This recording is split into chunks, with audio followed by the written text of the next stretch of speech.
Existential horror.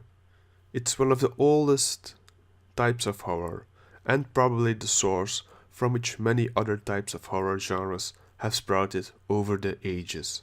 Howard Phillips Lovecraft, or just H.P. Lovecraft as most people know him, is regarded as one of the most significant 20th century authors of horror and a true master at weaving his dark tales that are rooted deeply into the endless void of existential horror.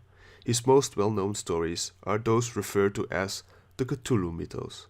Cthulhu himself has been elevated to a cultural phenomenon and a pop icon, but there are far more terrifying creatures waiting for you in Lovecraft's stories.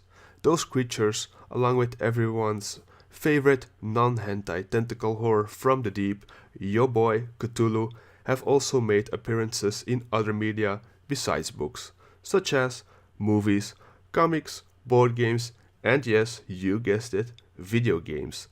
Some of you have probably figured out by now we're going to talk about one of those video games. One of the latest ones, to be precise, aptly named Call of Cthulhu for PlayStation 4. So does this game deliver the same sense of existential horror found in Lovecraft's work?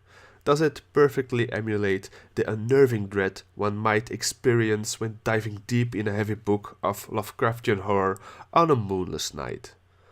Well, no. Not really. Not completely. But it does try, and it doesn't downright fail. But, well, it tries. And I don't think it's fair to expect this from the game. The big point about Lovecraftian horror is that its human characters are subjected to horrors so terrifying that they cannot be fully described by the words of mere mortals. The creatures have outlandish appearances, some with ever-changing shapes, with body proportions driving the reader's imagination to its limits, conjuring up images of how these creatures would come to life in our brains. I think it's damn well impossible to manage this in a game, a movie, or a comic, or whatever for that matter. Okay, so is it scary then, you might ask? For me personally, no, not really.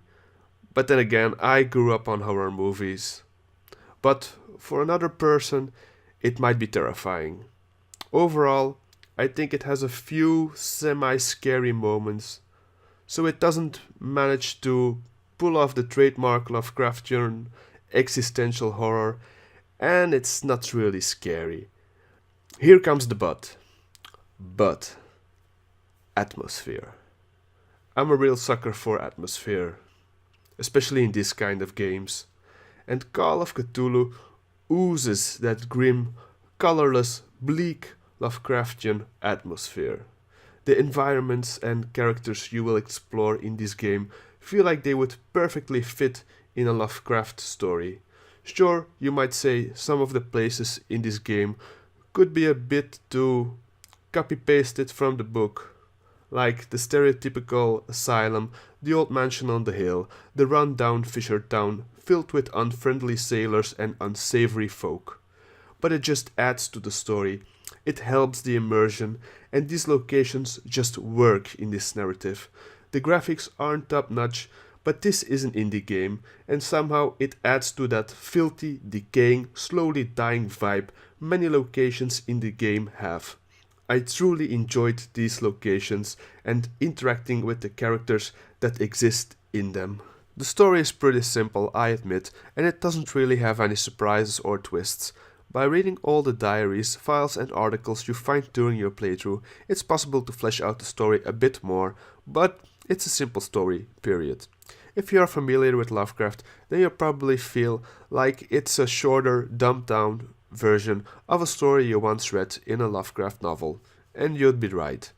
That said, it's still enjoyable, and you still want to see how it unfolds. Gameplay-wise, it's a mixed bag. The point-and-click system that encompasses most of the game is fine, and mostly covers the main character, Edward Pierce, a private detective, walking about, gathering clues by talking to people, picking up evidence, reading stuff, the usual point-and-clicky mystery whatnot, to advance the plot. There are also special segments where you investigate crime scenes, interacting with items and the environment to trigger vision-esque scenes of what happened.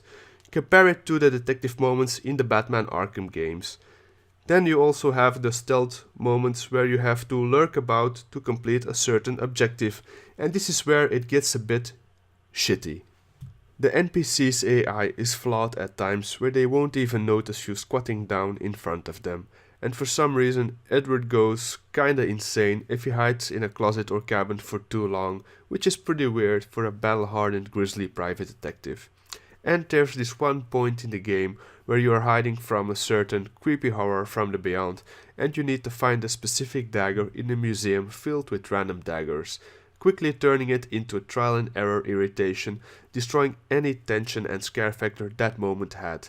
This is a somewhat flawed game, but you can tell it was made by people who felt inspired by Lovecraft's work. So if you yourself are a fan of the master of cosmic horror, then I'm sure you'll appreciate the atmosphere and lore this game offers. If you're just into horror games for the scares and thrills, then this game might not satisfy that particular itch. This is a slow game with a lot of dialogue and reading. Don't expect any flashy action or epic battle scenes. There are also multiple endings to unlock by making different choices during your playthrough. Since the game isn't that long, it's fairly easy to do multiple replays without it getting too dragged out. Yeah, that's me kinda giving it a bit of a positive spin to the fact the game is kinda short. But on the other hand, I feel like making it longer would have made the game feel repetitive in some parts. The gist of it is that it's a good indie game, clearly made with love for its source material. It's a bit rough around the edges, but any Lovecraft fan will get sucked into its atmospheric ambience, but those looking for a scare might leave disappointed.